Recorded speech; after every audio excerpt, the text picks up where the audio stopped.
Oh my God.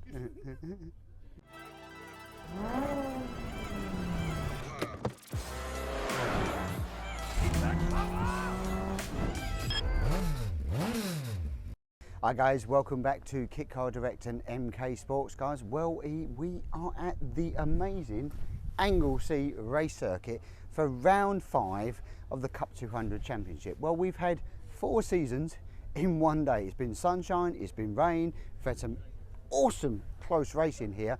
Right guys, so we've got race 1 coming up. We're starting as a split grid. All the Cup 200 cars at the back of the grid this weekend, despite where they're positioned. Rich Red is on pole, Dave Watson is in 2nd position. They've been fighting it out for the whole season. They're still looking to tie up the championship between the 2 of them there. So let's see how they get on in race 1.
Right, race 2 guys is coming up. Well, it's been a frantic tyre change this morning over, because guess what? It's a wet race, and you know what that means?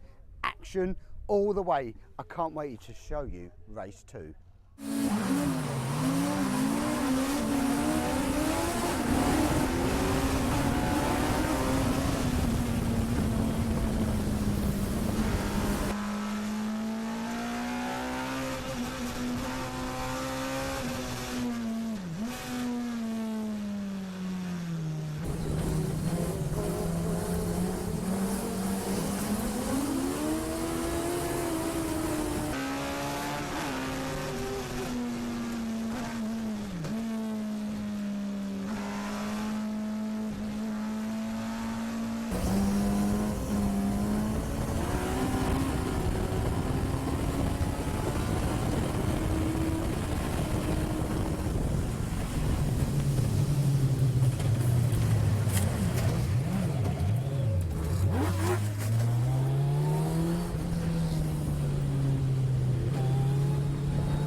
Right guys, race 3 coming up. Well, it's dry out now, so this is Anglesey for you. It's got the most amazing views. You see the weather come in, and now we've got a dry race. So we're on the R888s for the dry race for race 3. Let's see how that rolled out.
Right, so here we are guys, Anglesey weekend is a wrap, and what a phenomenal one it was. And Rich is here from Atomic and RLM Racing, and he's going to fill you in on how all this amazing silverware come about today. How did we get on, Rich? Yeah, so we got on pretty well. We had, like you say, mix of weather. Yesterday we had a dry race yesterday, so a single race yesterday, and it was literally nothing in it between myself and Dave at the front. Small little mistake, and I wasn't going to let him get away with that, so I just snuck in on the last lap. With Boothie wasn't far behind us at all. So as you can see guys from here, Rich, Dave and Matthew, and watch for a familiar theme here. What happened in race 2? Race 2, completely different conditions. It was soaking wet, very, very different. Again, Dave got off the line like he normally does and disappears. Launched it. Absolutely launched it. Trying to keep up with him, just keeping behind him for the whole race. Again, just waiting for that small mistake. And overall in class, how do we do actually? Are you in the wet? We were 5th and 6th overall. 5th and 6th overall, and I think Matthew was 9th out of the 24, I think it is, of the grid. So these cars in the wet? Yeah, they're brilliant, brilliant. They're so much more compliant, I think, than the front running Sportsman 1000 cars, and it just allows us to level the playing field and have a bit of a play with the guys at the front. Absolutely, and a familiar theme. Rich coming first, Dave in second, and Matthew in third. Now, race 3, completely different circumstances again? It was, yeah. Completely dry again. So, there's a few wet patches out there, but mainly dry. And yeah, just managed to get a good start in this race, and just put a few cars between me and Dave and just pull a nice gap. And yeah, that was basically, it was sort of a bit more separated this race. Yeah, I think the whole race was a bit separated, wasn't it? The grid's got divided up a little bit more, and it's a bit slower. Is it a track on, or is it similar conditions? Similar, I think. Yeah. I know I put my fastest lap of the weekend, I think, in that last race. Wow. Or certainly it was quicker than the qualifying time. So yeah, the track was good. And what do we think of Anglesey Race Circuit? What does it do? There's nothing not to like here, is there? It's absolutely brilliant. It always delivers, some great racing. The weather, you never know what it's going to do. It's pointless looking at the forecast before you come in. Absolutely, but that's what it's all about, isn't it? So if people want to get involved in this and they want to earn some of this silverware, because it is amazing, guys, what these do on the race, how do they get in touch with you guys? You can either contact us via our website or our Facebook page. We'll be sure to get straight. Yeah, or perhaps we'll throw up a link on there, guys. You can hook up with Atomic Racing. Coming into the Cup, we had eight cars out this weekend. 8 cars this weekend. We have 9 at Silverstone. So the final round at Silverstone, GP circuit. That's going to be very interesting. Well, we'll put your links up on that for you for the Silverstone. If you want to come along, have a look and have a spectate. Obviously, Anglesey's a bit far away to maybe some people to spectate, but it's delivered honest. The circuit, you can watch it from here, and the racing was so close. It was absolutely, in fact, the B-roll that we're going to throw out on this and watching the racing between Dave and Rich, the trust and confidence you guys have between each other is exceptional. So, yeah, well done, P1. Dave's challenging you hard though, so absolutely. I'm looking forward to him to getting his victory at some point. So, thanks again for an awesome weekend. Cheers, mate. Thanks, guys. Pleasure. See you soon. Remember, guys, that's it from Anglesey. Remember, like, share and subscribe, and we will catch you at Silverstone GP.